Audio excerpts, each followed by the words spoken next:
Musiclist.io.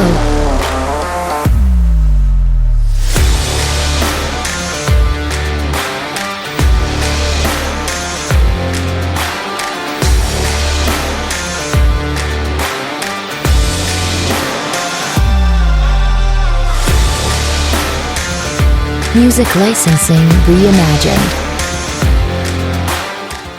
Bien, bonsoir à toutes et à tous. Merci pour votre présence ce soir pour cette table ronde inaugurale de l'exposition qui va montrer 4 projets des universités de la Fédération Wallonie-Bruxelles.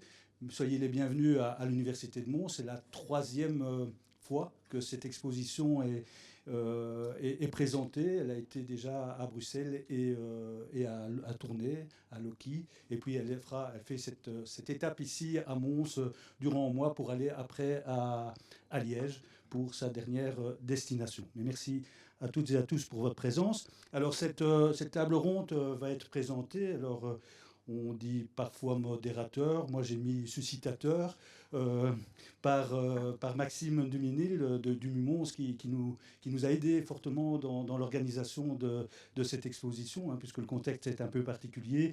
Et c'est ce que je vais commencer par faire, c'est vous expliquer un peu le contexte, que vous compreniez la démarche qui est en cours pour l'instant. Alors je laisserai à Maxime le soin de présenter les différentes personnes que je remercie déjà beaucoup de garnir cette table ronde aujourd'hui, et je laisserai Maxime faire la présentation comme convenu. Alors je voudrais d'abord remercier les différents partenaires qui ont permis l'organisation de cette exposition, et d'abord l'ICA qui est à l'origine de cette initiative, que je remercie. Je remercie Audrey et toute son équipe évidemment pour cette organisation qui a permis de rassembler les 4 universités dans une démarche commune, et c'est toujours extrêmement intéressant. Et donc j'en profite aussi pour remercier les 3 autres, la doyenne et les 2 autres doyens des universités de la Fédération Wallonie-Bruxelles, avec qui c'est toujours un plaisir depuis le début de mon mandat d'échanger. Et c'est important de le dire parce que ça nous permet effectivement d'avoir des démarches communes en Fédération Wallonie-Bruxelles, et l'échange avec eux est toujours très très très porteur. Et donc je les remercie aussi. J'en profite, on leur fera le message en tout cas. Je voudrais remercier le secrétariat, Elsa, qui a été à l'origine, Paul, qui pour le montage, enfin tout le secrétariat qui nous a aidé évidemment au montage de cette exposition et de ce moment. Je voudrais remercier aussi notre graphiste préférée, je pensais qu'elle serait là, ancienne diplômée, qui nous a beaucoup aidé dans le montage, dans l'urgence de ces panneaux. Donc je remercie Vinka pour ce travail-là. Et puis je remercie notre secrétaire de faculté, et membre aussi de l'ICA d'ailleurs, qui a pris ça sur le dos pour monter cette exposition aujourd'hui. Et puis enfin les services audiovisuels et la DECOM de l'université. Merci à tout ce monde, c'est grâce à eux qu'on est là aussi ce soir. Alors rapidement présenter un peu la démarche, et donc comme vous le savez, j'ai appelé cette première dia d'un échec à une opportunité, avec 3 dates. Une décision en 2015 effectivement d'installer, de développer une nouvelle infrastructure pour la faculté d'architecture de l'université de Mons, récemment introduite au sein de l'université, puisque les écoles d'architecture, les instituts d'architecture ont été intégrés aux universités en 2010. Et donc, quelques années après, cette démarche d'infrastructure nécessaire par rapport à l'augmentation des cohortes, mais aussi au nouveau paradigme que représente l'intégration au sein de l'université, a été décidée en 2015. Il y a eu tout un cheminement avec un appel d'offres européen, la désignation d'un auteur de projet, Jacob Macfarlane, et en 2020, le dépôt d'un permis d'urbanisme obtenu par ailleurs, et qui, malheureusement, à la suite d'un recours, cette décision a été cassée par le ministre. Et donc, on est revenu, je dirais, à la case départ par rapport à ça. C'est ce que j'ai appelé l'échec. Et puis l'opportunité, c'est effectivement de rebondir sur cet échec. Et à l'Université de Mons et à la faculté d'architecture, on a l'habitude de rebondir. Et donc, après avoir regarder différents sites, quelles étaient les opportunités pour installer la fac d'archi qui, entre-temps, a vu ses cohortes doubler, ça c'est important de le dire aussi. On a proposé la rénovation, l'extension d'un site déjà de l'Umons, sur le long du boulevard Dolé, et une extension sur la partie de la rue Brissot.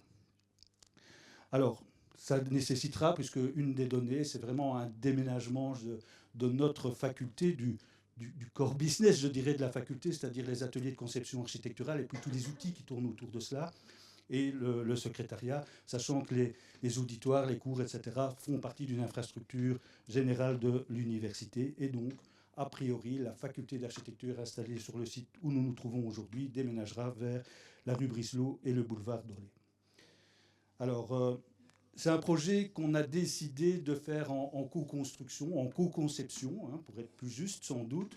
Donc la faculté d'architecture, évidemment, l'université de Mons, le bureau d'architecture qui va reprendre cette mission-là après les différents essais que nos étudiants vont proposer, vont reprendre évidemment un projet qui sera amené en termes d'autorisation et de suivi administratif et de suivi de chantier. C'est le bureau aux Arcs et un de ses représentants est là. Merci Laurent d'être présent.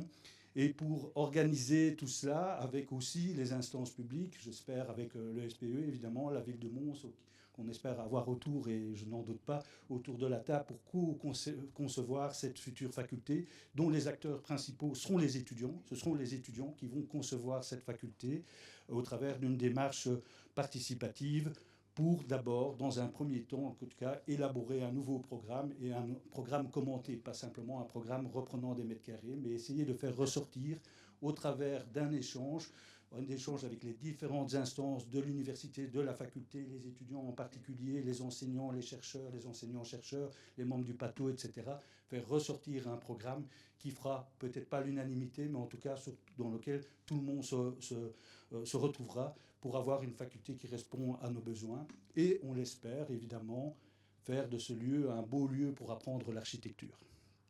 Alors, les partenaires, j'ai cité, je me suis permis d'ajouter le logo de la ville de Mons et du SPE, évidemment, dans les partenaires de cette co-conception.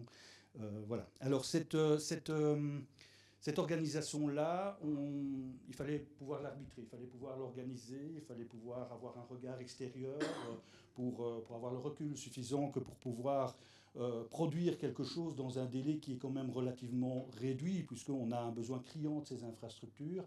Et donc, il faut trouver le juste milieu entre cette démarche participative et puis un timing qui doit être respecté afin qu'on ait les mètres carrés et les outils qui sont nécessaires pour les enseignements et pour la recherche dans notre faculté. Et donc, on a désigné au travers d'un marché cadre de l'université à Théosborne qui va être ce modérateur, là probablement, de cette démarche participative. Alors, les enjeux et les besoins, vous les connaissez tous, une identité, une visibilité, une approche énergétique et environnementale concertée et ambitieuse, un projet partagé par la communauté universitaire, facultaire, les auteurs de projets, les voisins, on l'espère, les villes, les instances publiques. Un lieu unique où accueillir les ateliers de conception architecturale et les outils, je l'ai dit déjà. La recherche au cœur de la faculté, ça nous semble important. Ça faisait partie, c'était un des éléments importants du projet initial. Et donc ramener effectivement les chercheurs, parce qu'aujourd'hui on est un peu disséminés un peu à droite à gauche dans des locaux de l'UMONS. On ne se voit plus, on ne se croise plus, on ne se parle plus. Et donc ça, c'était un élément extrêmement important dans le programme de la faculté en tout cas. L'administration, la faculté, les salles de réunion, etc. Et un lieu pour toutes et pour tous avec une démarche inclusive, bien évidemment. Alors ce lieu, c'est le boulevard Dorlé, l'ancien bâtiment de la faculté polytechnique, aujourd'hui bâtiment UMONS, dans lequel on occupe déjà, dans une période de transition entre ce qui était prévu ici et ce dont on disposait à l'époque, on occupe déjà certains locaux. Et donc c'est au départ de ce site-là qu'on a décidé finalement d'étendre, avec l'extension qui se trouve sur la droite, d'étendre les besoins de la faculté. Et donc aujourd'hui, ce que vous voyez en vert, ce sont des locaux qui sont déjà occupés par la faculté, et ceux en rouge sont ceux qu'on occupera dans une période intermédiaire entre la construction des infrastructures et le projet complet. Et aujourd'hui, donc on continue à aménager des parties de ce bâtiment, tout en intégrant évidemment ces locaux-là dans la réflexion globale. C'est ce qu'on espère, en tout cas dans la démarche des étudiants. Donc on a plusieurs niveaux et vous voyez les espaces qui seront mis à notre disposition. La partie le long de la rue Brisselot, c'est donc un bâtiment avec des typologies de bâtiments très différents, un bâtiment d'université assez imposant que constitue le bâtiment Dorlé. le bâtiment d'angle, l'ancien hôtel Hubert, avec une architecture patrimoniale classée et avec un intérêt patrimonial évidemment. Et puis un bâtiment un peu plus désuet sans doute, un bâtiment en briques sur lequel une intervention contemporaine pourrait voir sa place. Et puis au travers de ça, toute une série de liaisons qui peuvent apparaître. Et c'est un enjeu important, évidemment, c'est de liaisonner ces différentes ailes du bâtiment. Je passe très rapidement pour vous situer l'élément. Donc ce sont les différents niveaux qui seront occupés dans ce bâtiment et des espaces de liaison entre les différents éléments, encore cubiques aujourd'hui, mais qui trouveront leur architecture au travers de l'imagination de nos étudiants, nous l'espérons. Voilà un peu le schéma global pour une obtention finalement d'un bâtiment, d'une mise à disposition d'environ 6500 m² destiné à la faculté, et cela en dehors évidemment de tout ce qui est locaux, auditoires pour les cours théoriques qui sont partagés avec l'ensemble de l'université. Voilà, le programme de cette co-conception, c'est effectivement des workshops, donc d'une série de démarches qui sont entamées déjà depuis quelques jours et menées par ATS Born, des rencontres avec des différents profils d'étudiants, avec différents objectifs pour identifier finalement les besoins de notre faculté, des échanges après avec des institutions publiques, et puis une démarche, une première phase de permis, d'obtention de permis, et puis enfin évidemment l'exécution, ce qui nous amène évidemment à un timing qu'on entrevoit de début de chantier en août 2025 probablement, avec toute cette démarche participative, puisqu'on l'a entamé ici récemment. L'idée, c'est que les étudiants produisent un projet pour la fin décembre, début janvier 2025. Ce projet qui fera l'objet d'un concours, si on peut l'appeler comme ça, destiné à finalement désigner un projet qui sera construit, suivi par nos amis de Ozark et toute l'équipe de la DSI, etc., de l'ADI, pour arriver à sa réalisation, à sa concrétisation, qu'on espère donc sans doute en 2026. Voilà, je pense que j'ai fait le tour de ce que je voulais vous dire pour cadrer un peu la démarche, et puis je laisse maintenant à Maxime le soin d'animer cette table ronde. Merci Étienne. Bonsoir à toutes et à tous. Merci d'être venus aujourd'hui. Alors, avant de rentrer dans le vif du sujet, je vais me permettre de présenter les intervenants et les intervenantes de cette table ronde. Alors, nous avons 3 étudiantes avec nous. Nous avons Agathe Gorecki, Laura Dequesne et Blanche Péné, qui sont étudiantes en master en architecture de la faculté d'architecture et d'urbanisme. Bienvenue. Nous avons Vincent Bécu, qui est professeur de la faculté d'architecture et d'urbanisme, qui est chef de service projet ville et territoire et qui est l'ancien doyen de la faculté. Bonjour. Nous avions Xavier Van Royen, qui est enseignant de la faculté d'architecture et d'urbanisme, cours d'histoire de l'architecture en bachelier. Salut. Nous avons Thomas Van Holm, qui est adjoint pédagogique de la faculté d'architecture et d'urbanisme. Coucou. J'essaie de faire des introductions à chaque fois différentes, hein, vous le voyez. Nous avons Frédéric Artus, qui fait partie du service d'appui pédagogique de l'UMONS. Comment vas-tu? Nous avons Gilles Dupuis, qui est fonctionnaire délégué de la région Wallonne. Bonjour Gilles. Et nous avons enfin Christian Leriche, qui est directeur du département de la gestion territoriale et des permis de la ville de Mons. Bonjour. Donc, en fait, cette table ronde va essayer de faire émerger un petit peu quels sont les enjeux réels, au-delà de ceux qui ont été donnés par Étienne, hein, des enjeux beaucoup plus concrets autour d'un lieu pour enseigner l'architecture et du lieu particulier qu'est la faculté d'architecture de l'université de Mons. Et donc la première question que je vais poser à nos intervenants ce soir, mais justement, c'est quels sont les codes, quelles sont les grandes lignes d'un lieu où l'on peut enseigner l'architecture. Et pour commencer, je vais laisser peut-être un peu la parole à Frédéric, si tu es d'accord, pour aborder un point peut-être un peu plus technique sur, mais au final, comment les étudiants influencent le lieu d'études et comment le lieu d'études influence la formation des étudiants. Alors, je vais commencer par la deuxième question. Comment les lieux d'études influencent l'apprentissage des étudiants? C'est extrêmement important parce que, en fonction du lieu, les étudiants vont pouvoir mettre en place des des apprentissages qui seront cohérents avec le lieu qui leur est proposé. Je m'explique. Il y a différents types d'enseignement et d'apprentissage, et à chaque type d'enseignement et d'apprentissage correspond un lieu plus ou moins idéal pour arriver à ce que les étudiants acquièrent les objectifs qui sont proposés par l'enseignant. Et donc, si on met un atelier d'architecture dans un auditoire à gradins, ça va être un peu compliqué. Ça peut se faire, mais ça va demander beaucoup d'imagination et beaucoup d'énergie aux étudiants comme aux enseignants. Et donc, il est important de pouvoir réfléchir au lieu en fonction de la pédagogie qu'on veut y pratiquer et de la manière dont les étudiants vont apprendre le contenu du cours qui est proposé. Et les étudiants, d'un autre côté, eux, vont s'approprier le lieu qui leur est proposé pour pouvoir l'investir et accomplir les tâches qui leur sont demandées. Et parfois, on les implique dans l'aménagement de ce lieu. Et c'est encore trop peu le cas dans notre université. Et donc, l'initiative qui est proposée ici à la faculté d'archi est vraiment innovante pour notre université. Et je ne peux que la saluer. Merci Frédéric. Là, je vais laisser un peu la parole aux étudiantes, justement. Et pour vous, sans parler du cas particulier pour l'instant de la faculté d'architecture de Mons, mais quand vous vous êtes dit, en fait, je vais m'inscrire en fac d'architecture, qu'est-ce que vous imaginiez, qu'est-ce que vous attendiez? C'était quoi pour vous l'important dans une fac d'architecture? Ne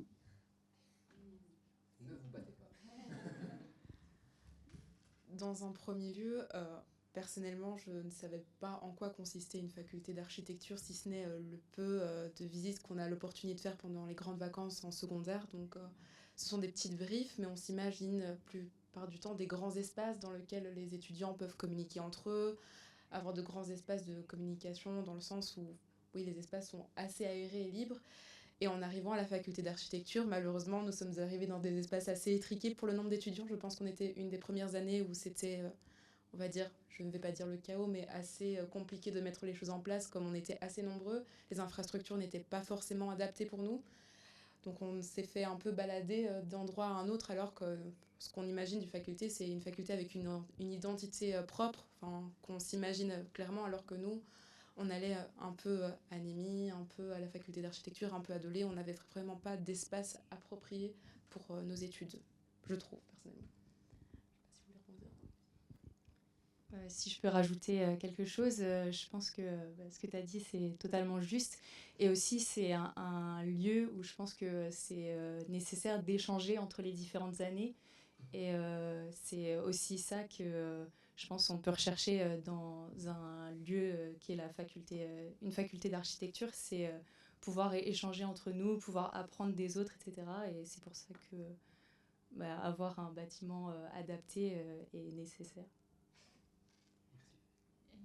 Un dernier point, c'est concernant, voilà, je m'attendais, comme les études d'architecture, comme le métier, c'est un métier qui est pratique, à avoir des endroits où on peut vraiment pratiquer et créer avec des outils qui sont à notre disposition et qui aujourd'hui, je pense, nous manquent dans la faculté.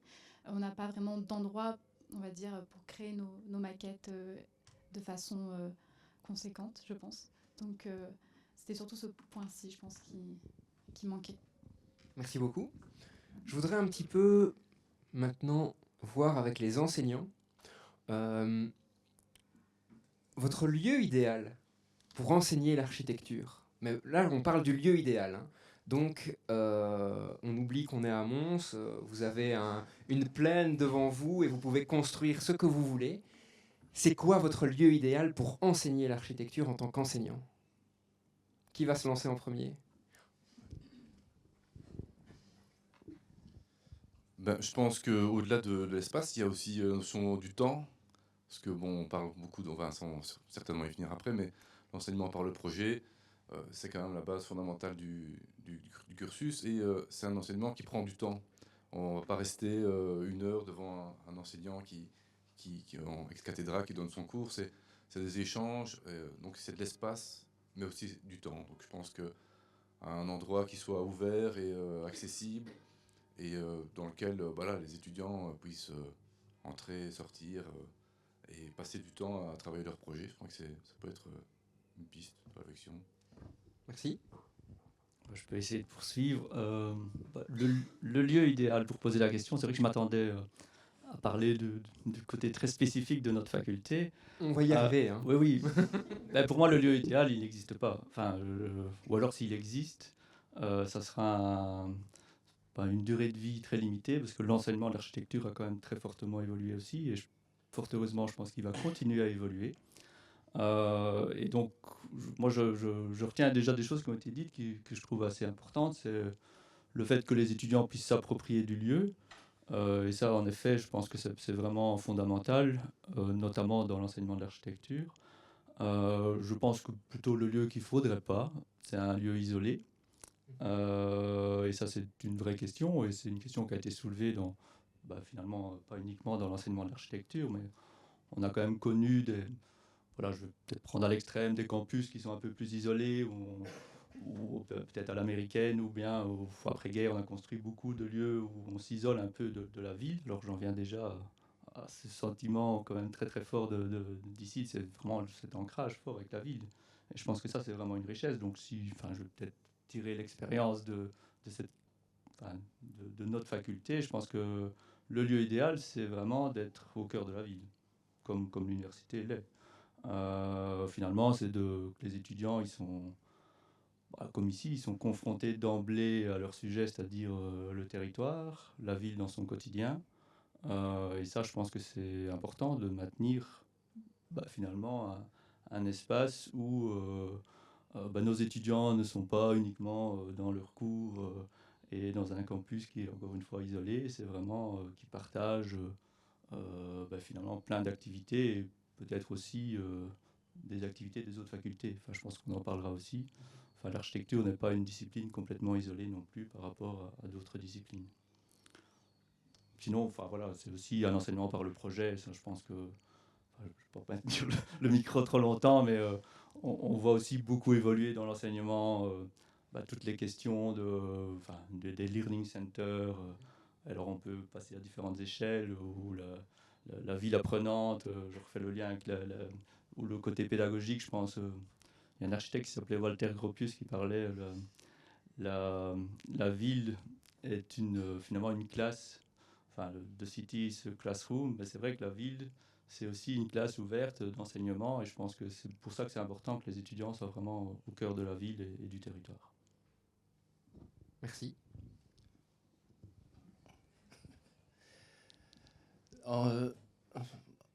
La question est peut-être la deuxième. Moi, j'ai juste pris une image. Une image, en fait, pour ceux qui ne le connaissent pas, c'est l'extension de la TU Delft, qui est la faculté d'architecture. Donc, c'est une extension qui a été faite par MVRDV, qui s'appelle The Y Factory. Et donc, en fait, qui devient finalement un peu la nouvelle identité de cette faculté d'architecture dans un vieux bâtiment. Donc, en fait, avant de parler de où enseigner le lieu d'architecture, je pense que la question, elle doit être relativement plus large. C'est-à-dire, l'architecture, c'est avant tout un outil. C'est-à-dire, on va vous parler de programme, on va parler de besoins, il me faut 6500 mètres carrés. Ça ne fait pas un projet d'architecture, ça ne fait pas un lieu. Ça ne fait pas un endroit où on a envie d'aller enseigner. Ça ne fait pas un endroit où on a envie d'apprendre non plus comme étudiant. Et en fait, pour répondre à cette question, donc quel est le lieu idéal? En fait, c'est le lieu que vous allez devoir vous définir en tant qu'étudiant, avec également les enseignants, dans une vision, comme l'a dit Vincent, à court terme, mais également à long terme. En fait, ce que je trouve intéressant dans cette image, en fait, c'est de montrer la diversité de ce lieu. Donc c'est un lieu où on va vous parler d'unité facultaire, d'arriver à faire un projet unitaire. C'est absolument impossible de faire un projet qui va répondre à l'ensemble des personnes présentes dans la faculté, que ce soit au niveau du corps professoral ou des étudiants. C'est également le cas à la faculté de Delft. En fait, il y a une compétition à outrance entre tous les départements. Tout le monde veut être le meilleur département. C'est dans les rankings la deuxième meilleure faculté d'architecture au niveau ranking mondial. Et alors, à ce moment-là, comment fait-on pour arriver à fédérer? Et en fait, ce lieu est relativement intéressant. Avec ce gradin, en fait, sous ces gradins, vous avez l'atelier qui est mené par Winnie Maas de chez MVRDV, qui s'appelle The Y Factory. Donc, en fait, c'est des ateliers maquettes pour l'atelier The Y Factory. mais en fait, le lieu est complètement polyvalent. Donc, il sert à la fois pour des lieux d'exposition, il sert à la fois pour des lieux de conférence. Donc, les étudiants qui cheminent, en fait, qui traversent les espaces, parce que c'est ce que vous faites. À l'heure d'aujourd'hui, lorsque vous cheminez au Delay, moi j'ai été invité dans un jury ici au Delay, vous traversez les caves pour accéder dans un atelier. Je veux dire, hormis le fait d'avoir l'impression de traverser un couloir de la mort, voilà, en fait, c'est quelle est l'interaction. Ici, en fait, les étudiants, avant d'apprendre l'architecture, en fait, c'est qu'est-ce qui donne envie. Et lorsque vous traversez ce lieu, vous avez les étudiants qui sont là en train de travailler sur leur PC, tout le monde, toute unité comprise. Là, voilà, apparemment. Et donc, vous avez également la possibilité d'avoir des conférences. Donc, c'est-à-dire comment est-ce qu'on mêle enseignement et recherche. Vous, en tant qu'étudiant à la recherche, vous n'avez pas grand-chose à faire et je peux tout à fait comprendre. Enfin, moi, j'ai fait une recherche. Ça m'a donné comment est-ce qu'on peut la communiquer. La communiquer, c'est peut-être faire une conférence, c'est peut-être à un moment donné faire un colloque, amener des personnalités internationales qui viennent vous parler d'un sujet qui ne peut peut-être pas vous intéresser, mais qui en même temps va vous donner un regard complètement différent. Donc le gradin peut servir à la fois pour aller manger, mais il peut servir pour donner des conférences, il peut servir également pour les étudiants simplement pour se rencontrer, et en même temps il y a aussi des expositions d'artistes, il y a aussi des expositions des enseignants qui ont diverses propriétés. Ça peut servir de vernissage pour des expositions annuelles, en tout cas des différents départements. Et donc ce lieu permet l'échange dont parlaient les étudiants tout à l'heure, mais qui est fédérateur. C'est-à-dire à l'heure d'aujourd'hui, dans le Delay, le couloir de la mort n'est absolument pas fédérateur, ne donne pas envie de simplement savoir ce qu'est l'architecture. Et donc c'est quel lieu est-ce qu'à un moment donné on peut avoir envie. Et donc ce lieu qui donne envie, c'est un lieu qui va rassembler, qui va fédérer, mais qui va permettre aussi de pouvoir s'ouvrir. On parle de l'architecture qui est une profession, on doit être curieux, on doit tout connaître, on doit connaître toutes les nouvelles normes, les nouveaux projets, etc. Mais à un moment donné, c'est d'abord répondre à vous. Parce qu'on va vous parler de dire, oui, ok, on est dans un contexte de transition, il faut... Pardon, je parle très longtemps. Il y a un contexte de transition, on va mettre des panneaux solaires, on va sortir des énergies fossiles, c'est une réponse, mais en même temps, c'est qu'est-ce que ça peut apporter au projet. C'est-à-dire comment est-ce qu'on intègre en fait une vision prospective, non pas pour les 5 prochaines années, mais vous allez laisser une faculté pour les 50 prochaines années. Et donc à un moment donné, comment est-ce que cette vision prospective peut à un moment donné être cristallisée dans un outil, mais qui est un outil qui va pouvoir être fédérateur pour les étudiants, mais aussi pour les enseignants, dans un lieu qui va être d'échange et qui sera autre que le couloir de la mort. Pour paraphraser un peu, je ressors d'une formation ici à Bourges et qui va devenir en fait capitale culturelle en 2028. Et il disait, mais en fait, tout notre enjeu, c'est de faire un projet qui nous dépasse. C'est-à-dire qu'on va créer ce projet et ensuite, on va perdre complètement le contrôle sur ce projet. Et ça va devenir le projet des générations suivantes. Et tout notre enjeu, c'est de faire en sorte que ces générations puissent s'approprier ce projet et en faire leur projet à elle aussi. Et je trouve que ça a énormément de sens par rapport à ce que tu disais. C'est parfait ce que tu dis, Maxime, parce qu'en fait, quand on est architecte, on conçoit des projets et puis on les livre à des clients. Et puis parfois, les projets partent et vivent de leur propre vie. Donc c'est un petit peu le même principe, quoi. Alors maintenant, on va s'attaquer à la question locale. C'est qu'est-ce qu'on fait avec la faculté d'architecture de Mons par rapport à tout ce qui a été présenté par Étienne. Et là, je vais laisser la parole plutôt au pouvoir public et d'abord à Gilles Dupuis. Gilles, pour toi, en quoi c'est un enjeu d'avoir une faculté d'architecture dans une région ?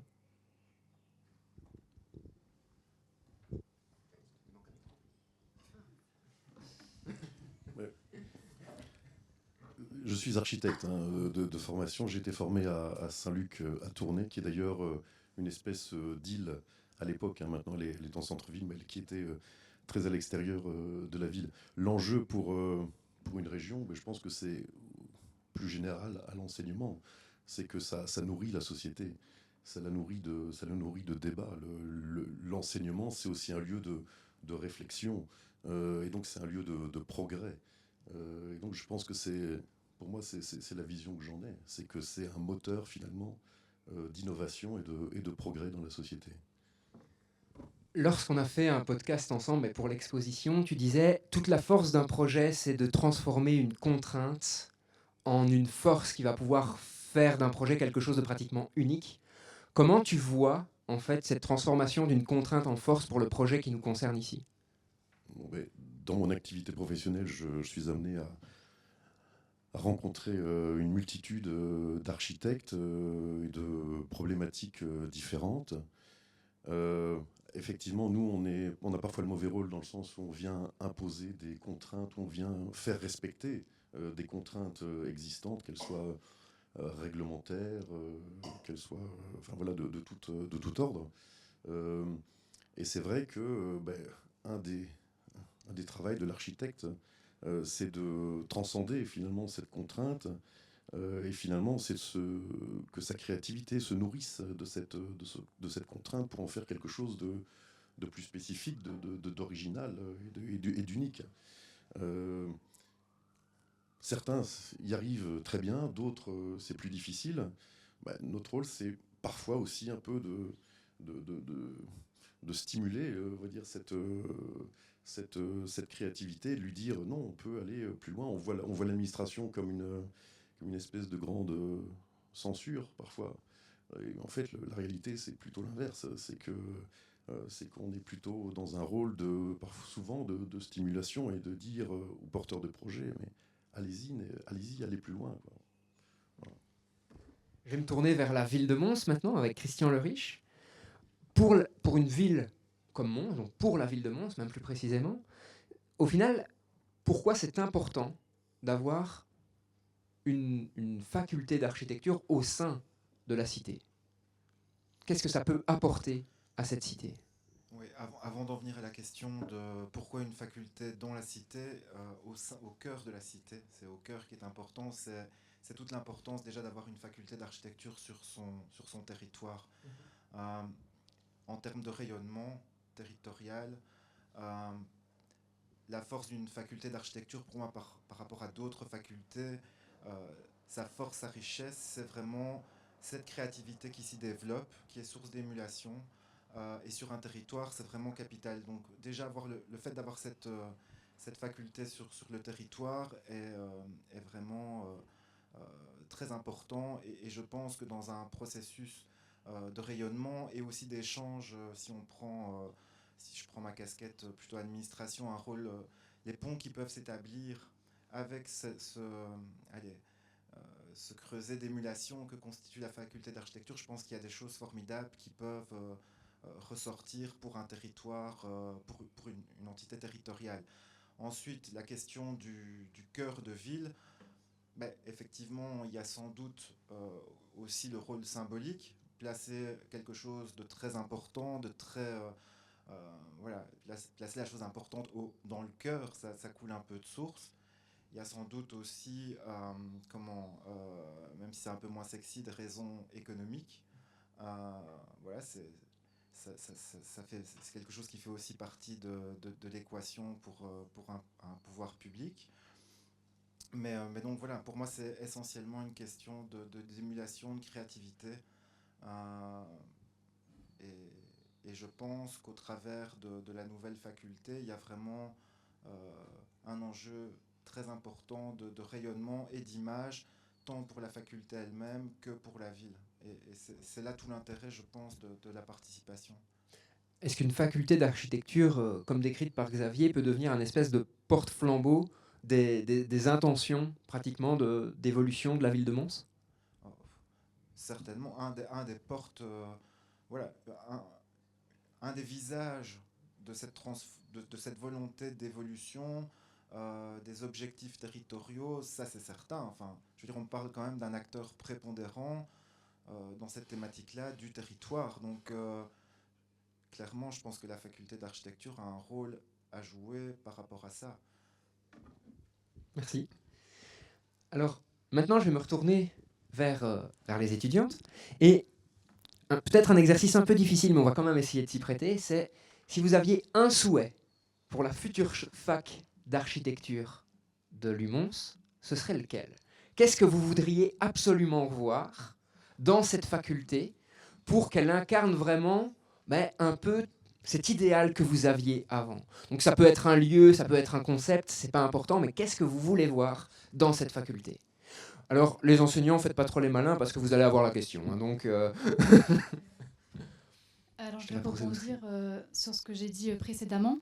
Ce serait, donc, quand je suis arrivée quand je me suis inscrite pour aller dans une faculté d'architecture, j'imaginais vraiment avoir un laboratoire à ma disposition, un grand espace avec des outils où on peut construire tous ensemble, faire des projets ensemble, les maquettes, pouvoir s'entraider avec des outils qui sont à disposition et vraiment avoir aussi des endroits où on peut tester au final de nouveaux projets ou ce genre de choses.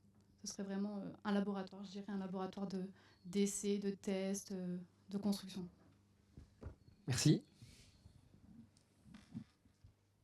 Moi, je trouve que ça serait hyper intéressant d'avoir une faculté d'architecture qui permette de comprendre ce qu'on apprend et que des fois, des choses qu'on voit en construction, qu'on visualise pas bien, qu'on puisse le voir en œuvre sur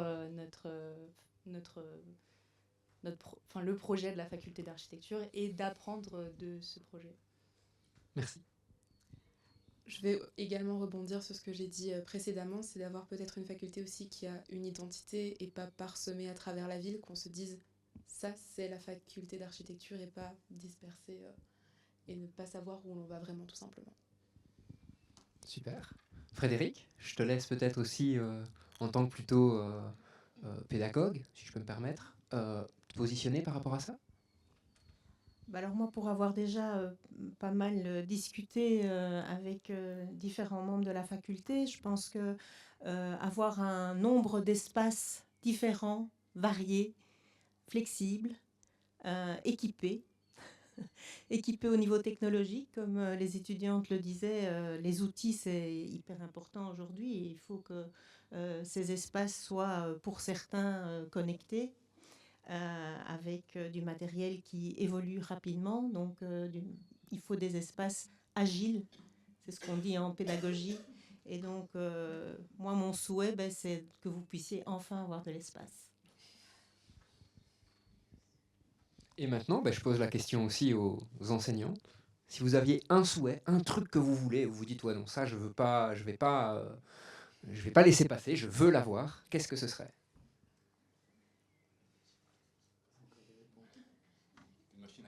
Machine à café. On va dire un lieu de convivialité même peut-être.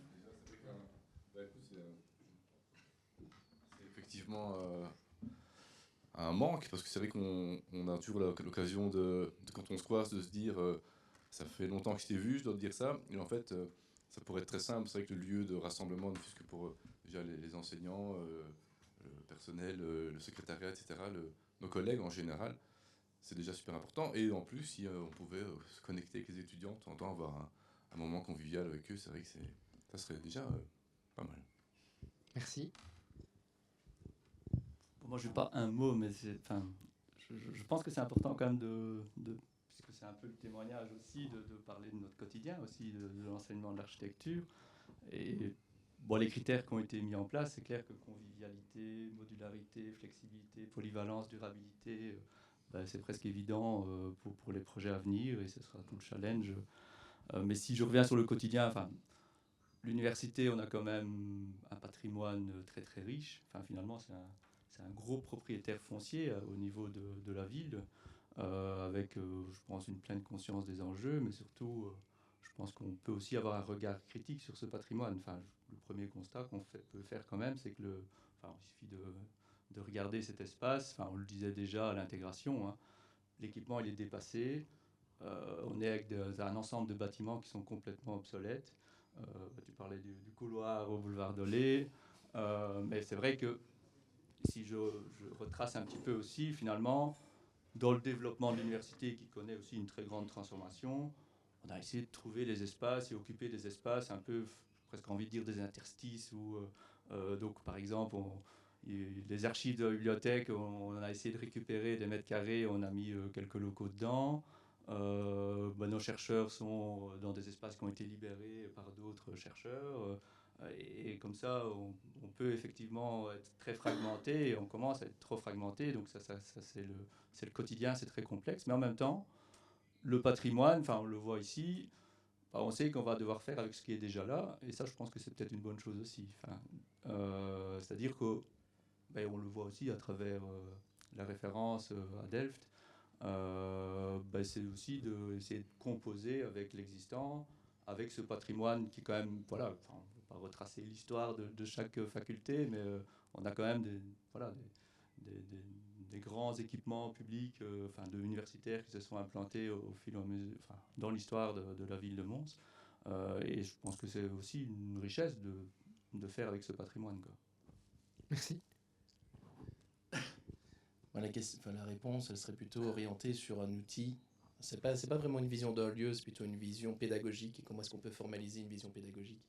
C'est-à-dire, on parlait d'agilité, on parle de flexibilité, on parle de polyvalence, mais c'est aussi à un moment donné comment est-ce qu'on peut rendre ça la chose possible. Parce qu'en fait, la polyvalence, elle peut avoir, on peut faire tout dans un grand espace comme ici, on peut tout faire, mais en même temps, quand on peut tout faire, on ne fait rien. Donc quand on donne trop de liberté, à un moment donné, en fait, ça cadenasse. Et donc cette idée de la détermination, de flexibilité, elle peut se formaliser de manière différente. Mais c'est plutôt aussi comment est-ce qu'on peut formaliser une vision pédagogique. Si on prend différentes références, c'est comment est-ce que... Oui, bien sûr, on a besoin d'espace, mais c'est toujours qu'est-ce qui est au-dessus, qu'est-ce qui va faire projet. C'est comment est-ce qu'on a envie d'étudier ensemble. Est-ce que c'est un grand lieu où on se tient la main, on chante Kumbaya? Ou alors, est-ce que c'est un lieu, malgré tout, qui permet... Tu parlais d'un laboratoire de recherche, moi je trouve la thématique intéressante. Chercher à 400, c'est extrêmement difficile. Chercher à 3, c'est déjà difficile. Chercher tout seul, c'est aussi encore plus difficile. Mais c'est à un moment donné, comment est-ce qu'on peut rendre les choses possibles? Qu'est-ce qu'on a envie de chercher? Parce qu'un laboratoire de recherche, en fait, aujourd'hui, on doit chercher pour les 25 prochaines années, pour répondre aux accords de Paris, pour répondre au contexte de transition. 2050 est une date un peu butoir. Mais comment est-ce qu'on veut chercher pour répondre à ces questions? Et après, une fois qu'on sait comment et qu'est-ce qu'on veut chercher, on peut donner une réponse architecturale, en tout cas pour les 25 prochaines années. Et puis cette réponse, elle va devoir s'adapter. Une faculté d'architecture, elle a aussi ce contexte de service à la communauté, de pouvoir s'ouvrir à l'extérieur. Donc comment est-ce qu'à un moment donné, on a ce devoir d'instruction, pas que les enseignants et les étudiants ensemble, mais aussi instruire également le public, avoir la volonté d'aller dans le domaine public. L'avantage du pouvoir de l'E, c'est qu'à un moment donné, il y avait une image que je voulais montrer aussi, c'était à Londres. C'est une petite école qui est située sur une place. C'est une école dans des vieux bâtiments victoriens. Et donc, en fait, à un moment donné, dans des expositions, ils vont dans l'espace public et ils font une intervention, un petit préau, un petit ceci. Donc, il y a une interaction aussi avec l'extérieur. Parce que le laboratoire de recherche, à un moment donné, s'il est trop contextualisé et on cherche entre nous-mêmes, en fait, on va toujours devoir faire de l'architecture pour les gens. Et donc, avoir cette vision pédagogique de on fait de l'architecture pour les gens et comment est-ce qu'on peut aussi se montrer dans l'espace public ou participer à l'espace public. Je pense que c'est aussi, c'est pas un lieu, mais c'est comment est-ce qu'on formalise une vision pédagogique dans un lieu. Et je pense qu'avant de créer un lieu, il faut avoir cette vision, et ça, c'est aux étudiants à y réfléchir.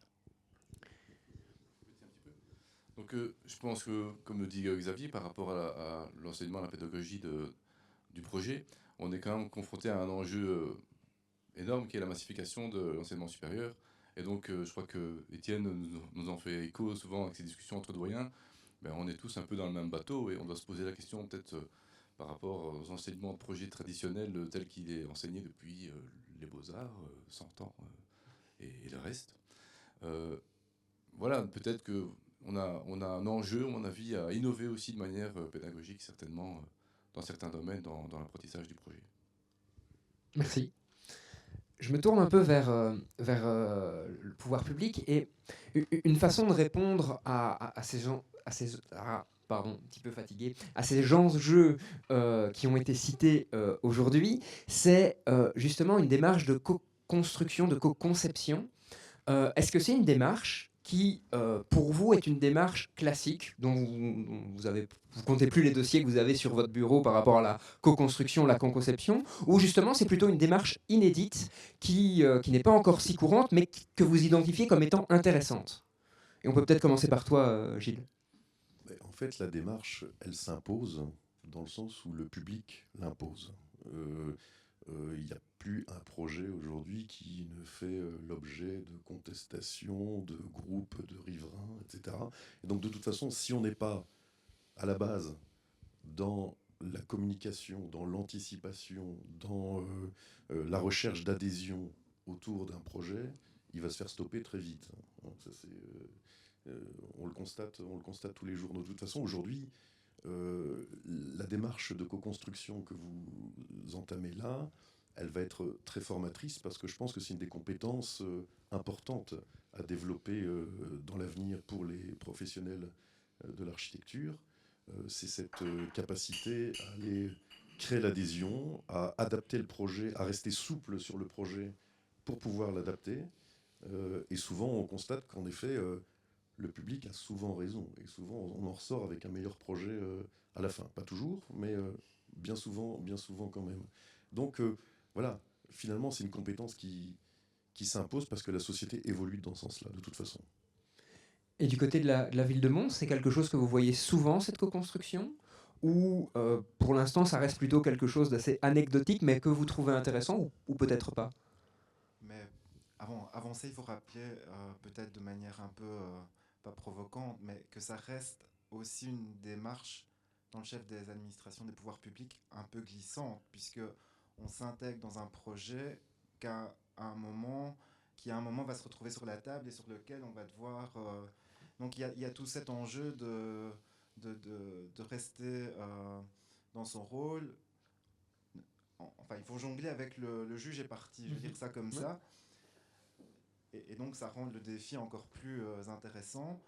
Maintenant, clairement, sur la question de est-ce qu'il faut que ce type de démarche participative, surtout par rapport à des outils et des lieux comme ça, à ce point important, à ce point emblématique et enrichissant, enfin moi j'y crois à 1000%, et d'ailleurs je remercie vraiment l'initiative de nous avoir conviés, de souhaiter nous associer. Enfin, je trouve que c'est vraiment hyper intéressant, hyper volontariste, enthousiasmant.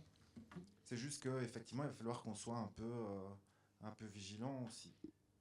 Super. Cette co-construction, cette même coopération, on peut en parler par rapport au concept plus général, on le sait, c'est quelque chose qui a vraiment beaucoup le vent en poupe, entre autres par rapport justement aux enjeux environnementaux. Est-ce que cette démarche de co-construction et de co-conception, elle vous fait peur au final? Puisque là, vous allez devoir, parfois, les étudiants vont avoir un avis, les enseignants vont peut-être en avoir un autre, la ville de Mons va en avoir un troisième, Étienne en aura peut-être un quatrième, et Frédéric arrivera en disant « Oui, mais est-ce que vous avez pensé à ?» Et donc, cette démarche de co-construction, au final, est-ce qu'elle vous fait peur? Est-ce que vous la voyez plutôt comme quelque chose de bénéfique? Et j'entends pas sur la démarche, mais plutôt en tant qu'enseignant et en tant qu'étudiante, comme quelque chose qui va vous permettre d'apprendre au final? Ou est-ce que vous le voyez plutôt comme un frein qui va bloquer votre apprentissage? Parce qu'au final, qui dit co-construction dit prendre le temps de co-construire, et donc ça veut dire que les locaux, on les aura peut-être pas au moment où on en a besoin. Et donc comment vous vous positionnez par rapport à ça? Alors pour changer un petit peu le rythme, si vous êtes OK, je vais demander d'abord aux enseignants comment ils perçoivent cette démarche de co-construction. C'est avant tout un beau challenge. Je pense qu'on est tous ravis de l'initiative.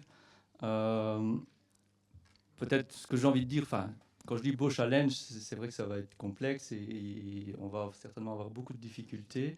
Si par exemple, on reprend peut-être l'épisode avant où on a aussi construit un programme, rien que fédérer tout un ensemble d'acteurs, qui plus est beaucoup d'architectes, au niveau de la maîtrise d'usage et de définir un programme de tous les possibles avec tout ce qu'on a évoqué, espace flexible, polyvalent, c'est déjà très complexe. Alors si on va à l'étape d'après, après le programme, après une commande qu'on peut construire et fédérer derrière, avoir un projet où on peut tous fédérer derrière, c'est un super challenge. Maintenant, moi je trouve que, ça va peut-être paraître un peu bateau, l'université de Mons se positionne souvent en disant que c'est une université à taille humaine. Je pense que c'est encore plus vrai pour la fac d'archi. Les collègues qui sont là, pour mon avis, peuvent témoigner. Les étudiants peuvent témoigner aussi. Il y a quand même cette proximité assez importante à travers le projet aussi, qui me paraît assez une des forces quand même d'une faculté d'architecture. Mais voilà, moi je trouve que c'est une super opportunité aussi pour les étudiants, les futurs étudiants. Dès la rentrée prochaine, moi je me mets à leur place. J'aurais bien voulu qu'il y ait ce type de concours quand j'étais étudiant. Donc c'est assez emballant. Je pense que ça va certainement donner des motivations, et rien que les débats et les échanges qu'il y aura vont certainement alimenter et faire fédérer tout un ensemble de collègues et d'étudiants. Et ça, c'est, je pense, une belle richesse, quoi.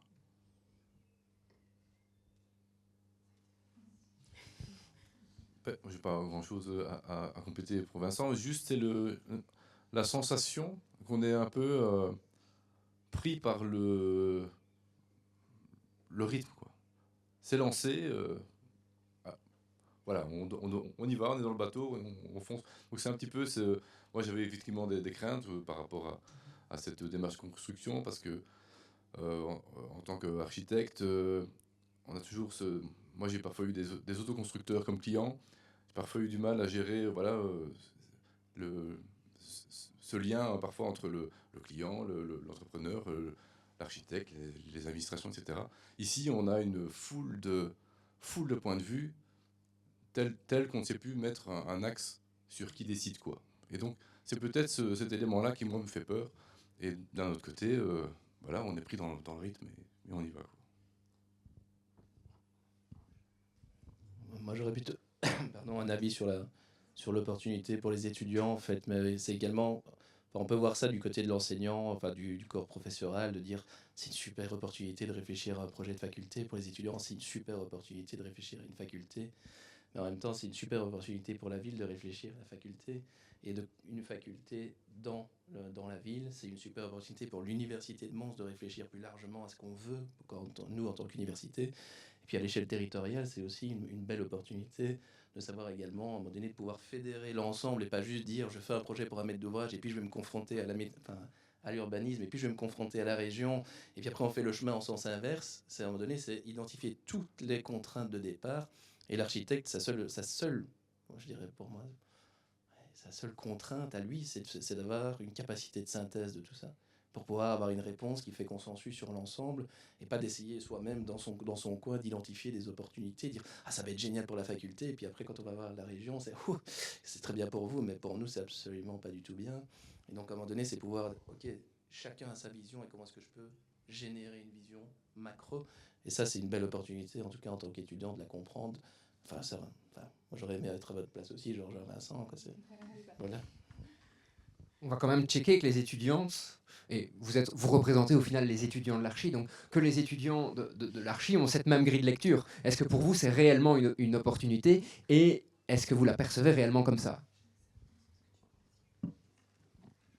Je trouve que ce type de projet est assez gratifiant pour les étudiants, dans le sens on est, surtout dans les dernières années, assez bien placé pour savoir ce qui nous plaît, ce qui nous convient en termes d'infrastructure, d'architecture. Tout simplement, on sait quels outils on a besoin, de style de locaux, de style de classe, tout simplement, et pouvoir s'imaginer et se projeter dans des locaux futurs qui pourraient nous convenir à tous, c'est quand même quelque chose d'assez intéressant, surtout que personne n'a le même point de vue, donc on peut partager justement ces points de vue pour voir « Ah, ben toi tu préfères peut-être ça, c'est peut-être mieux dans ce sens-là », de pouvoir communiquer.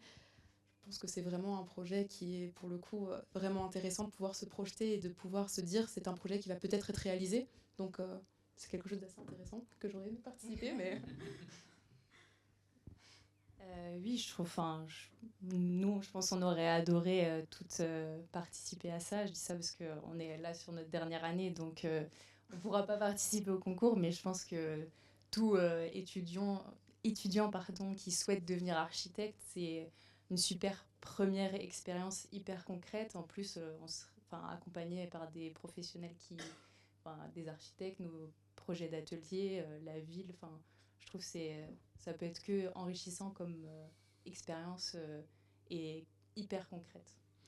J'ai pas l'impression de ressentir de crainte de votre côté, mais je te laisse te positionner. Hein. Mais j'ai pas l'impression de ressentir de crainte de votre côté par rapport à cette démarche de construction. Ce qu'on pouvait ressentir peut-être un peu plus chez certains enseignants. J'aimerais que vous précisiez ça. Est-ce qu'il y a de la crainte chez vous dans cette démarche ? Alors justement, je trouve que c'est un très beau projet qui est ambitieux, mais comme évoqué précédemment, il y a énormément d'acteurs qui vont entrer en compte, et les enseignants comme les étudiants représentent un nombre important. Donc comment réussir à faire collaborer tous ces acteurs ensemble, ainsi que trouver aussi, parce que je suppose que les étudiants vont participer à cette conception comme évoqué précédemment, mais comment mettre d'accord les étudiants aussi sur une faculté qui vont leur ressembler, parce qu'on est, je ne sais pas combien actuellement dans la faculté, mais c'est un chiffre assez important. Donc je pense que de mon point de vue personnel, ce qui peut faire peur, je pense, c'est trouver un terrain d'entente et au final une faculté qui va convenir à tout le monde et au plus grand nombre, et une faculté où tout le monde va se sentir bien. Je pense que ça va être la coordination de tous les acteurs au final. Donc pour toi, il y a réellement un enjeu quand même, et un risque, même si on ne parle pas de crainte, un risque à ce que le processus à un moment capote. C'est pas, je dirais pas que le processus peut capoter, mais c'est-à-dire que je pense que la co-construction, je pense que là, ça va être une échelle assez importante au final. On n'est pas sur un petit projet, on est quand même sur un grand projet. Donc c'est plutôt la peur de peut-être ça va être ralentir, le projet va peut-être être ralenti, le temps de trouver un terrain d'entente ou ce genre de choses. Je pense que c'est au niveau du temps, je pense que ça peut avoir un impact. Merci. Frédéric, je voudrais te poser aussi la question, mais plutôt en tant que vision pédagogique. Pour toi, est-ce que ce processus peut apporter quelque chose dans l'enseignement en fait, de l'architecture, dans la démarche même? Évidemment, c'est un projet tellement concret, donc ils travaillent sur des projets tout au cours de leur cursus, et ici ils vont travailler sur un projet qui va se réaliser, donc ils vont travailler sur des compétences professionnalisantes qu'ils vont retrouver une fois qu'ils seront dans leur vie professionnelle, et donc ça donne encore plus de sens à l'étudiant, et on entend leur enthousiasme. Les craintes sont tout à fait logiques parce que c'est un projet extrêmement ambitieux et donc ça ne s'improvise pas, une telle co-construction, co-conception, et il va falloir évidemment travailler avec une structure et des méthodes qui permettent de fédérer les gens, mais dans un certain ordre. Et puis la crainte des enseignants, elle se ressent parce qu'ils vont être un peu déstabilisés dans leur rôle d'enseignant. Puisqu'ils vont se retrouver au même niveau que tous les autres partenaires, et donc ils vont être là avec un changement de posture qui peut aussi amener parfois certaines craintes, mais quand elles sont dépassées, ça amène une collaboration décuplée avec les étudiants et avec les membres des autorités administratives également. Xavier, je me tourne vers toi parce que lorsqu'on a discuté un peu en off de cette table ronde, une question est venue sur la table qui me semblait intéressante. C'était, mais au final, comment on peut faire aussi en sorte de nourrir le processus de co-construction? Parce que, en fait, par exemple, peut-être que certains étudiants vont avoir des préconceptions sur l'architecture. Et donc, comment dépasser ces préconceptions pour justement faire appel à un véritable imaginaire et être réellement créatif, plutôt que d'essayer de se dire, en fait, je vais taper mon salon dans cette fac d'architecture et moi, je m'y sens bien là-bas, et donc ça va être vraiment chouette. La question, je dirais, elle est inhérente, de manière générale, aux ateliers d'architecture. En fait, c'est comment est-ce qu'on nourrit un processus de projet. Je veux dire, vos enseignants vont vous renvoyer vers des références. Allez voir tel projet, allez voir tel projet. En fait, c'est juste éveiller la curiosité. C'est-à-dire, à un moment donné, on peut vous dire d'aller voir le projet, mais ce qui serait encore mieux, en fait, c'est d'y aller. C'est-à-dire, c'est avant de commencer le projet, c'est d'aller dans un rayon de 300 km, aller voir Delft, aller voir Eindhoven, Maastricht, aller voir Lausanne, aller voir Paris, aller voir Lille. Et c'est identifier qu'est-ce qu'on aime là-dedans, et pourquoi c'est génial, et pourquoi est-ce qu'on a envie d'étudier là-bas. Et après, c'est pas pour ça que ça va être votre faculté, mais c'est dire, là, ça, c'était vraiment super, là, c'était vraiment super, et maintenant... Donc c'est d'abord s'instruire soi-même avant d'instruire un projet. Et donc ça, pour moi, c'est assez important. Et je vais juste rebondir sur une chose que tu as dite, c'est faire un projet pour le plus grand nombre. En fait, le plus grand nombre, c'était une thématique des années 40, de reconstruction d'après-guerre. Et en fait, il s'avère que le logement social de l'architecture pour le plus grand nombre s'est effondré en 74, quoi. Et donc cette question du plus grand nombre, en fait, aujourd'hui, depuis le postmodernisme, on travaille sur la question de la pluralité, la question du cadavre exquis, la question du collage. Et donc, en fait, c'est pas comment est-ce qu'on peut répondre au plus grand nombre, c'est comment est-ce qu'on peut accentuer et donner une identité à chaque identité. Et donc, ça, à un moment donné, c'est renforcer la différence plutôt que d'essayer de la minimiser et de la noyer dans le plus grand nombre. Aujourd'hui, on dit toujours que la société, elle est multiple, l'architecture, elle est multiple, les considérations sont multiples, mais la multitude, aujourd'hui, on peut aussi lui donner une esthétique et une architecture. Et donc, comment est-ce qu'on peut renforcer cette pluralité pour en faire un projet? Mais ça nécessite aussi d'aller voir des références, de pouvoir voir, pas juste aller voir dans un bouquin ou d'aller voir sur Pinterest un projet, mais comment est-ce qu'on vraiment on peut aller le sentir et dire... Parce qu'en final, il y a des projets, je prends des projets d'MBRDV qui fonctionnent très bien à Amsterdam parce que les gens choisissent d'aller là-bas. Le même projet à Madrid ne fonctionne absolument pas parce qu'on impose aux gens d'aller vivre là-bas.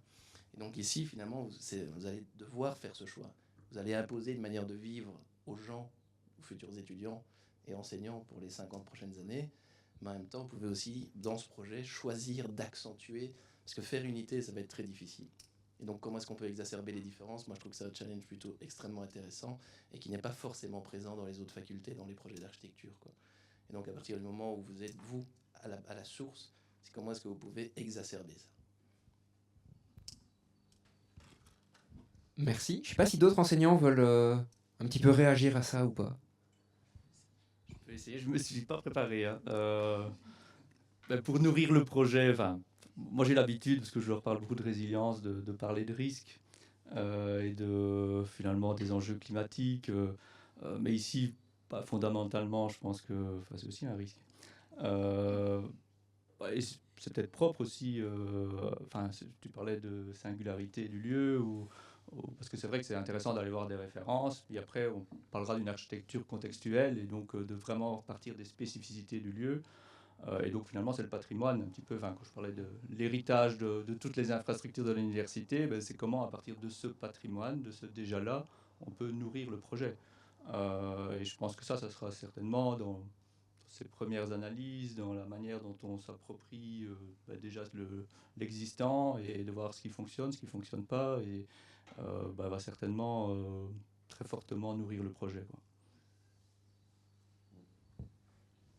Moi, je vais prendre un peu le contre-pied parce que ce que j'ai entendu m'a déplu, en fait. Quand vous dites c'est une architecture que vous allez imposer, finalement, qui va imposer quelque chose, mon Dieu, quelle horreur, quoi. Je n'ai pas envie qu'une architecture dans un lieu d'enseignement m'impose quelque chose, parce que moi-même, je suis en train de construire ma propre créativité, ma propre identité d'architecture. Donc, j'ai pas envie qu'on m'impose quelque chose, j'ai pas envie qu'on m'impose une identité trop forte. Donc, j'ai plutôt envie, justement, d'un lieu qui n'impose pas, qui me laisse libre, et qui laisse aussi les générations futures libres d'adapter leur espace en fonction des contraintes et de leurs propres aspirations.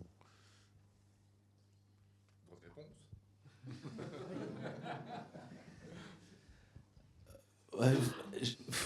J'ai fait une thèse de doctorat sur l'indétermination en architecture. J'ai passé 5 ans avec Jacques Lucan à identifier comment faire des espaces indéterminés, polyvalents, pour finalement, après 5 ans, m'entendre... Ma conclusion, c'est que les espaces polyvalents, en fait, ne sont pas du tout polyvalents et ne changent absolument pas. Ça a été le structuralisme néerlandais, notamment des années 60, a fait l'architecture évolutive, elle va évoluer, on va rajouter des cellules partout. Il y a un projet qui a évolué, qui a été fait par l'atelier de Montrouge en France, et c'est le seul auquel on a ajouté un élément. La Nagakin Tower était faite pour évoluer, elle n'a jamais évolué. Et donc, en fait, cette question de polyvalence, et Hermann Etzberger en parle assez bien, c'est comment est-ce qu'on fait un espace polyvalent. Et donc l'espace polyvalent, en fait, c'est comment est-ce qu'on singularise les différents lieux pour éviter de neutraliser. Après, la question de la neutralité, elle peut fonctionner dans certains grands lieux, parce qu'en même temps, ce sont des grands lieux qui sont intégrés dans une plus grande infrastructure. Et là, je pense à certains projets d'Ishigami, il a fait un atelier qui s'appelle un workshop, avec un atelier à très grand espace, qui amène, si vous voulez des différentes appropriations. Et après, il y a un projet d'office qui travaille plutôt sur, on a fragmenté, on a fait différentes pièces en enfilade, chaque pièce a une identité, et l'exacerbation de chaque identité du lieu, finalement, permet une plus grande polyvalence, parce qu'elle permet de répondre à de plus grandes singularités. C'est pas l'idée d'imposer une manière de vivre, mais c'est en tout cas de lui donner une formalisation. La neutralité, en tout cas dans plusieurs projets d'architecture aujourd'hui, en tout cas que moi j'ai étudié dans le cadre de ma thèse, permettent de dire que la neutralité, en fait, empêche l'appropriation si c'est pas intégré dans une vision plus large.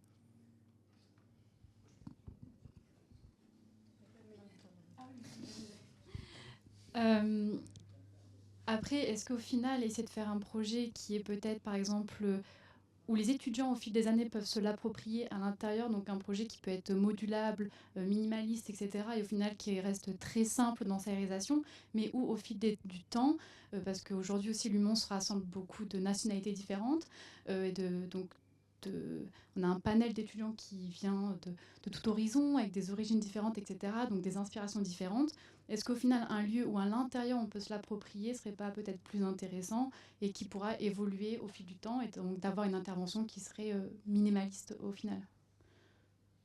Et je pense que justement, pour éviter de rentrer dans un débat trop... Mais le débat est super intéressant, mais je pense qu'en fait, le débat qui est en train d'apparaître ici, c'est le débat qu'il va falloir gérer au niveau du processus de co-construction. Et donc, on voit l'intérêt aussi de faire appel à un prestataire externe pour justement pouvoir au minimum modérer, orienter ou construire le débat autour de ça, parce que ça va pas être simple de faire converger, et ça va être tout l'enjeu, hein, la convergence, faire converger les différentes idées, les différentes visions et les différentes spécialités, en sachant aussi en plus que ce qui va être un enjeu qui me semble moi important, c'est qu'en termes de compétences, les gens autour de la table ne vont pas tous être nécessairement au même niveau. J'entends ici, il y a une thèse de doctorat sur un sujet bien spécifique, on aura des étudiants en master, peut-être aussi en bachelier, on aura des gens de la ville, et donc il va y avoir des niveaux et des visions très différentes qui vont devoir être conciliées et qui vont devoir faire convergence pour arriver à une solution qui a du sens, je pense.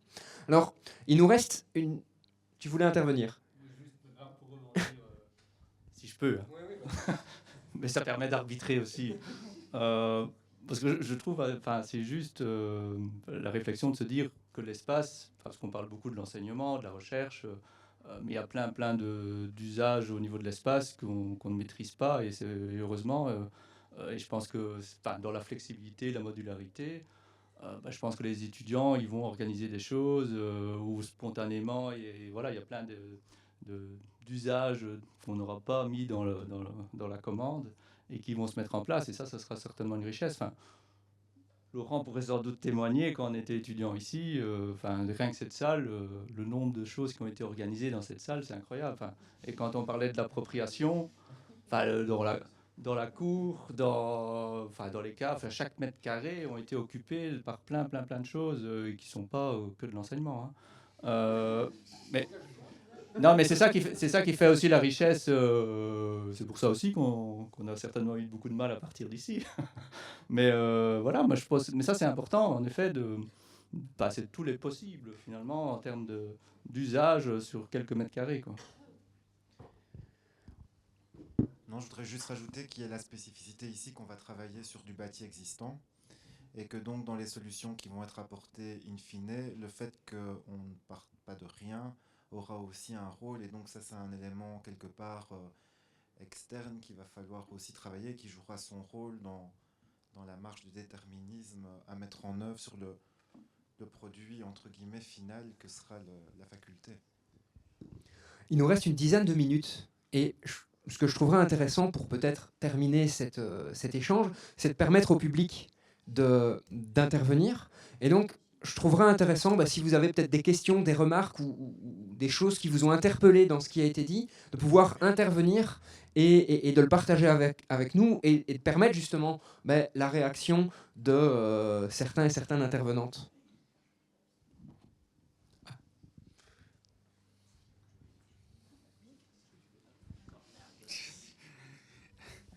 Bonjour, je m'appelle Pierre. Bonjour Pierre.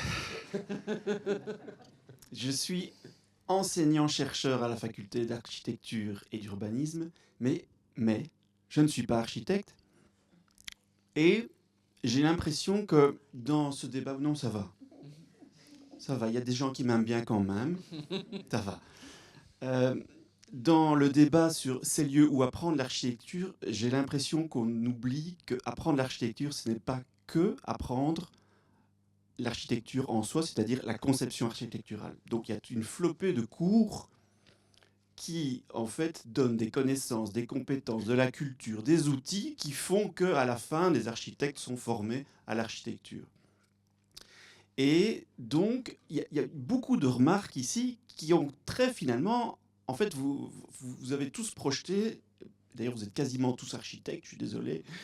Non, je sais, il y en a qui ne sont pas. Mais vous avez tous projeté des questions, des remarques, des informations sur les cours de conception architecturale. Vous avez parlé de laboratoires où on peut tester, d'espaces flexibles, etc. Moi, je crois qu'il ne faut pas oublier qu'il y a un des enjeux d'une future fac d'architecture, c'est d'arriver à mieux faire dialoguer les cours qui ne sont pas des cours d'architecture avec les cours d'architecture. En gros, si moi je continue à faire tout ce que je fais ailleurs que là, ça ne va pas aller mieux. Vous voyez ce que je veux dire ? Parce que c'est très compliqué de se raccrocher à la discipline principale, que je respecte et que j'admire, quand on est loin de tous ceux qui la pratiquent. Voilà. sais pas si quelqu'un veut réagir. Ouais, Gilles, je vois que tu prends le micro. Moi, je veux abonder là-dessus, dans le sens où, effectivement, un architecte qui sort de l'école mais qui ne sait pas construire, il peut avoir toute la créativité du monde, il ne saura pas mettre en œuvre sa créativité. Et il va brider sa créativité parce qu'il va se rendre compte très vite qu'il ne sait pas réaliser ce qu'il imagine. Donc, il y a vraiment, effectivement, un lien très fort entre le projet d'architecture et puis toutes les autres compétences qui sont absolument nécessaires, dont, effectivement, la faculté à construire, à édifier un bâtiment qui sache résoudre tous les problèmes techniques et constructifs pour faire aboutir le projet. Est-ce que quelqu'un d'autre veut réagir? Peut-être à un moment aussi laisser la parole aux étudiants par rapport à ce qui vient d'être dit, si vous le souhaitez. Hein, mais... Non, pas spécifiquement, d'accord. J'entends bien ta préoccupation, Pierre, et on en a déjà beaucoup discuté, c'est de savoir comment imbriquer les cours plus théoriques les convoquer dans les cours de conception architecturale. Et évidemment que dans la conception d'un bâtiment, on ne va pas pouvoir exclure complètement et dissocier les cours théoriques, ou les espaces où vont se donner les cours plus théoriques, des espaces où vont se donner les cours de conception architecturale. Il va quand même falloir trouver des locaux, comme je le disais tout au début. Il faut une diversité de locaux et d'espaces qui permettent de conjuguer les différents types d'apprentissage qui sont proposés dans le programme.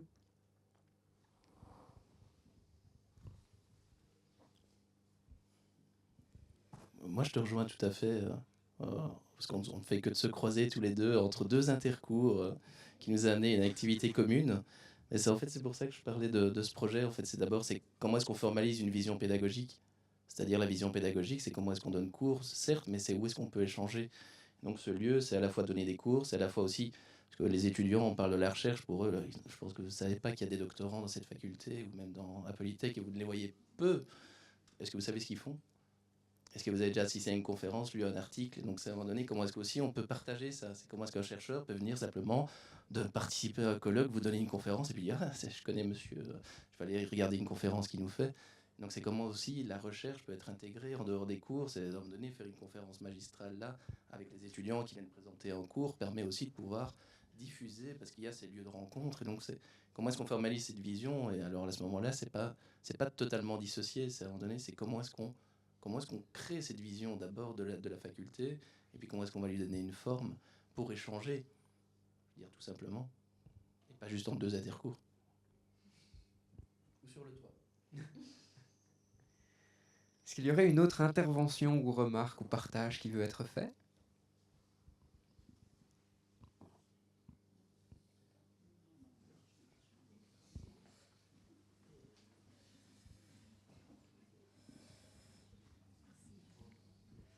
Mais on parle de co-conception entre nous, on se disait ce serait plutôt de... On parle de co-construction entre nous, on se dirait on parlerait plutôt de co-conception. Mais dans la manière dont on va organiser les choses, finalement, chacun va travailler tout seul dans son coin avec ses profs. Et on va se retrouver avec un immense concours, avec 400 candidats ou 300. Et celui qui va émerger, ce sera finalement la vision d'un seul étudiant. Est-ce que ce ne serait pas intéressant de faire partager de ce travail comme un immense workshop et peut-être faire travailler les étudiants en équipe, même avec plusieurs profs, et peut-être d'éclater les filières ou je ne sais pas, pour que ce soit vraiment plus partagé comme expérience que l'expérience d'un seul étudiant dans son atelier comme d'habitude, quoi. Je me permets de réagir sur la question parce que c'est peut-être pas clair pour tout le monde et ça ne l'est pas pour moi en tout cas, donc je me permets. C'est a priori de ce que je comprends de votre intervention, c'est que le processus de co-construction a déjà été fixé et arrêté. Or, je n'avais pas nécessairement cette info, donc est-ce que c'est le cas ou est-ce que justement il peut être appelé à évoluer et que ce processus de co-construction va peut-être faire appel à des groupements plutôt qu'à des individualités?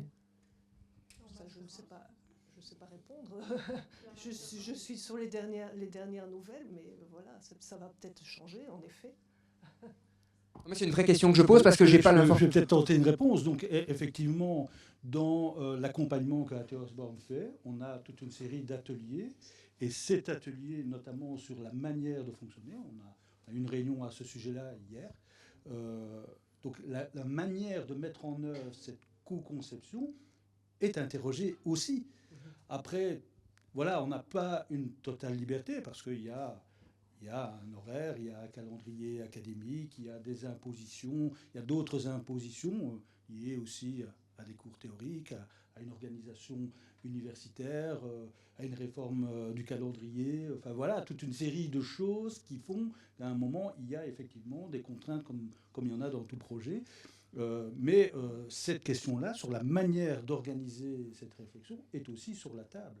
Et elle n'est pas encore, enfin, elle n'a pas encore trouvé sa réponse définitive. Non, en tout cas, je ne pense pas. Il y a déjà eu des approches et je ne pense pas que tout soit finalisé. Okay.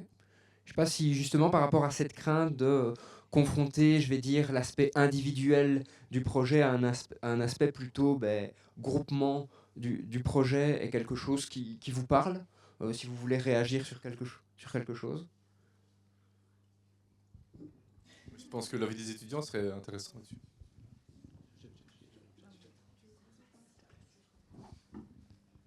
Pour revenir sur ce point, si le projet doit se faire individuellement ou justement par une multitude d'étudiants, je pense que la multitude pourrait justement être plus intéressante pour voir plusieurs visions des choses et pas seulement l'idée d'un individu qui gagne et qui ressort son idée de projet, parce qu'une faculté d'architecture, c'est pas une seule personne qui va étudier à l'intérieur, c'est plusieurs étudiants, plusieurs profils, plusieurs années, donc pourquoi pas aussi que ce soit en verticalité et faire participer plusieurs années ensemble pour que les Master 2 par exemple donnent leurs conseils au Bac 3. Les besoins de Master ne sont pas forcément les mêmes que les Bac 3, donc je pense que par groupe et peut-être mélanger les années peut vraiment être intéressant pour avoir plusieurs visions des choses et plusieurs visions des choses finalement.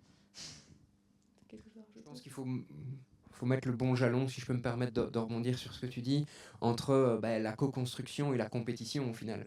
Si on est du côté individuel, on va être dans un mode compétition et plus un mode co-construction.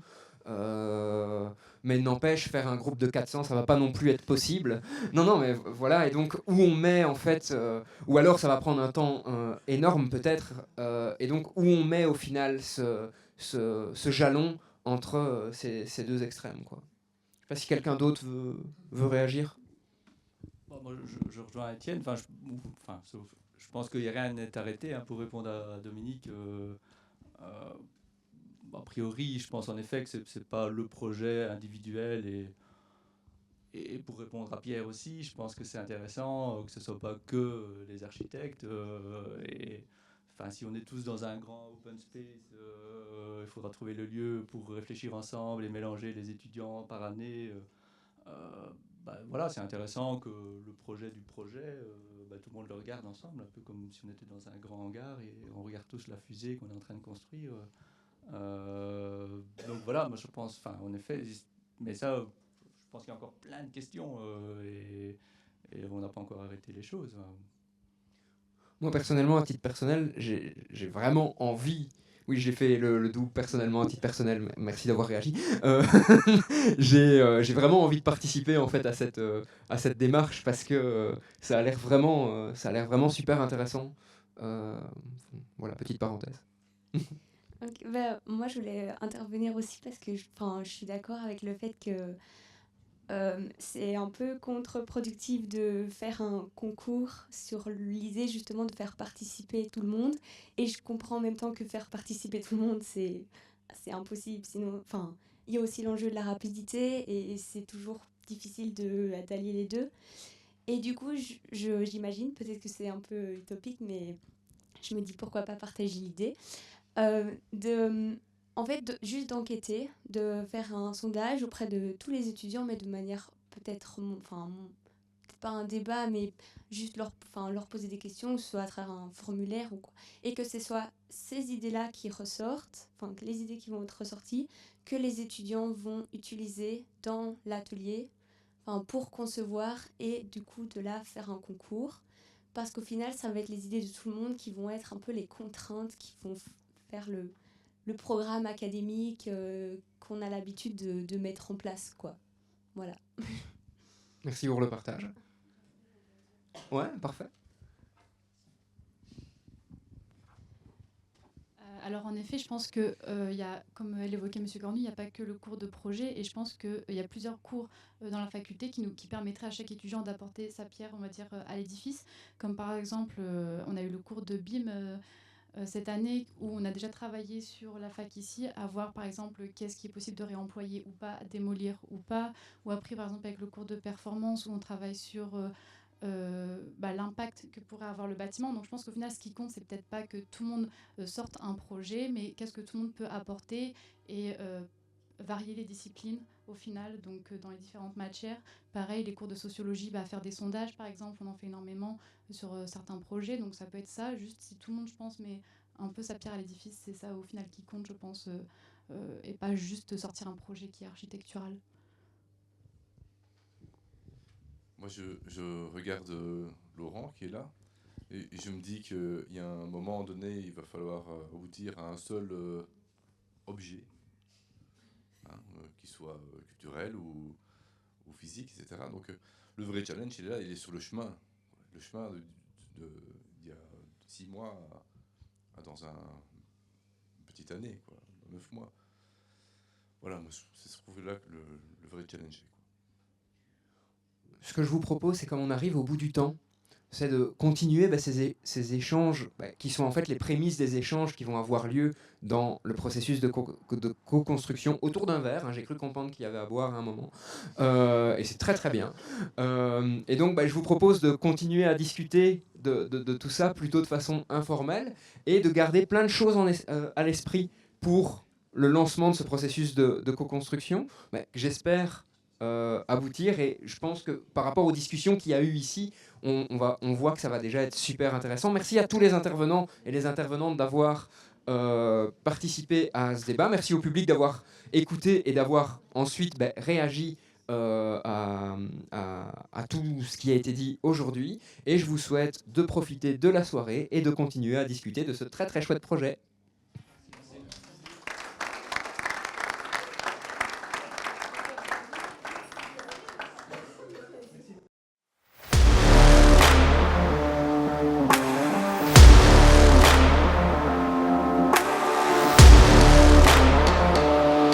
Artlist.io.